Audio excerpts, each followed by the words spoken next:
Yosh la Mira Family, j'espère que vous allez tous très bien. Aujourd'hui on se retrouve pour parler de Kuroko Basket. Oui, aujourd'hui on est là pour parler pourquoi Kuroko Tetsuya ne pourra jamais rentrer dans la zone. C'est une question qu'on s'est beaucoup posée avec des potes à moi qui sont fans de Kuroko Basket. D'ailleurs, si t'es fan de Kuroko Basket, n'hésite pas à mettre ton petit miratus bleu frérot, ça fait plaisir et ça aide au référencement de la vidéo. Donc de partager à tous tes potes fans de Kuroko, mais évidemment comme d'hab, ça fait toujours plaisir.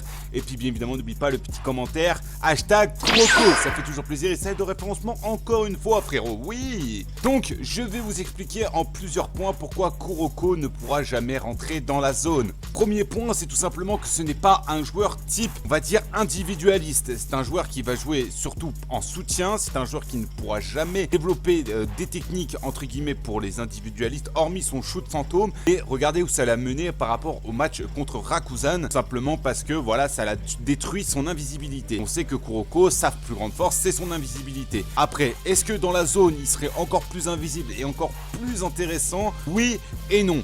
Pourquoi? Parce que tout simplement, c'est pas aussi intéressant que si on voyait Aomine passer en mode ultra rapide ou Kagami qui fasse des sauts immenses, voilà, ou même qui peut faire tout en même temps et dribbler comme Akashi, faire des rapidités comme Aomine et stopper comme Alamura Sakibara bien évidemment. Donc c'est vrai que c'est assez compliqué par rapport à Kuroko et c'est vrai que Kuroko, on aurait aimé pourquoi pas le voir dans la zone, mais je vais en venir par rapport à ce deuxième point.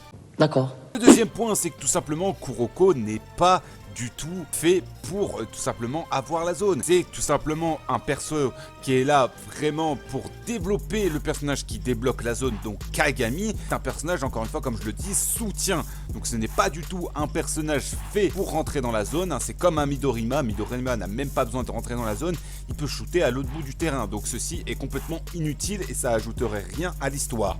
Ouais, c'est pas faux. Donc voilà, Kuroko n'est vraiment pas fait pour la zone, ça n'a pas été une écriture faite pour la zone, c'est une écriture faite pour que justement on passe cette phase où il a découvert son talent d'invisibilité, il a essayé de le pousser à son paroxysme et à cause de ça, à cause des dribbles, à cause des shoots et à cause de toutes ces techniques qu'il a réussi à développer avec Seirin, tout simplement ça l'a détruit, ça a enlevé son invisibilité contre le match de Rakuzan. Ensuite, troisième point tout simplement par rapport au fait pourquoi Kuroko ne rentrera jamais tout simplement dans la zone, et tout simplement parce que c'est le gardien de la porte, la deuxième porte de la zone. Donc voilà, c'est la deuxième porte de la zone. Alors, on pourrait dire, il peut rentrer par la première. Oui, mais comme je le redis par rapport au premier point, c'est tout simplement pas un individualiste. Il n'est pas là pour marquer, il n'est pas là pour faire des dribbles, il est là pour faire des passes et faire tout ce qu'il faut pour aider son équipe sur le terrain. Tout être l'ombre de son équipe.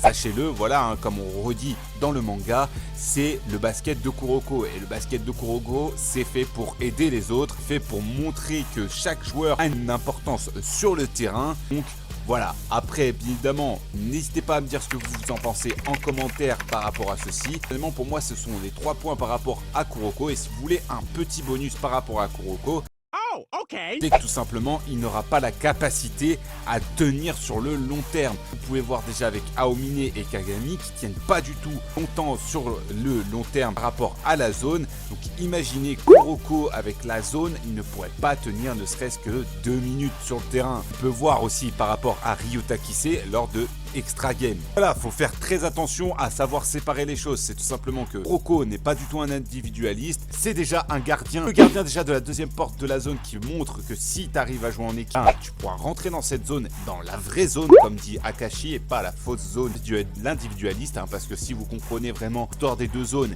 la première zone c'est par rapport à l'individualisme et le deuxième zone c'est par rapport à ton équipe. Donc c'est vraiment deux choses différentes. Mais ça j'en parlerai dans une prochaine vidéo. Voilà, personnellement Kuroko c'est un manga que j'adore. D'ailleurs, n'hésitez pas à me dire ce que vous pensez de Kuroko Basket, que vous le situez dans le top 5 des meilleurs mangas sport all time. Est-ce que c'est un manga que vous avez surkiffé ou pas du tout? Moi, personnellement, c'est un manga que j'ai surkiffé. C'est même, je pense, l'un de mes préférés. Ah d'accord, ok, très bien, ok. Donc c'est pour ça que je tenais commencer par ce manga pour cette vidéo, cette première réelle vidéo hors annonce début de la chaîne par rapport à ça, voilà, parce que ça me tenait à cœur de commencer la chaîne avec une vidéo sur Kuroko Basket. Et bien évidemment, on a commencé par le héros. Donc voilà, j'espère que ça vous aura plu. En tout cas, comme je vous redis, n'oubliez pas le petit pouce bleu, ça fait plaisir et ça aide au référencement. Si vous voulez, si vous avez d'autres questions sur l'univers de Kuroko ou même sur d'autres univers manga, bah, n'hésitez pas à les poster en commentaire, essayer de répondre. Et j'ai plein de vidéos en préparation, donc vous inquiétez pas. Vous avez déjà les questions, n'hésitez pas à poster ça en commentaire. Maintenant, vous avez toutes les cartes en main pour comprendre pourquoi Kuroko ne pourra jamais rentrer dans la zone. Bref, en tout cas, j'espère encore une fois que cette vidéo vous aura plu. Et puis nous, on se retrouve pour la prochaine vidéo, pour le prochain live et encore une fois pour la prochaine vidéo. Et sur ce, ciao les gars.